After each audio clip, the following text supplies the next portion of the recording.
All right, let's talk about cash flow projections for small apartment investments. First things first, you need to set some key assumptions. We're talking about things like expected rental income, vacancy rates, operating expenses, and all that good stuff.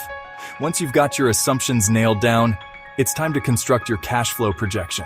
This is where the magic happens, folks. You're going to calculate your monthly income and expenses, factoring in things like gross rental income, vacancy losses, operating expenses, and debt service.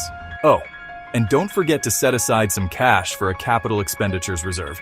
You know, for those unexpected repairs that always seem to pop up at the worst times. Trust me, future you will present you for thinking ahead. But hold on, we're not done yet. You can't just create one cash flow projection and call it a day. You need to incorporate scenario analysis and adjustments. Play around with different assumptions for rent growth, vacancy rates, and expense increases. And don't forget about sensitivity analysis. Test how changes in these variables impact your cash flow. It's like a stress test for your investment, and believe me, you want to know how your property will perform under different conditions.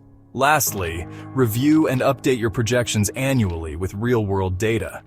This keeps your projections accurate and helps you stay on top of changing market dynamics. Trust me, it's a game changer.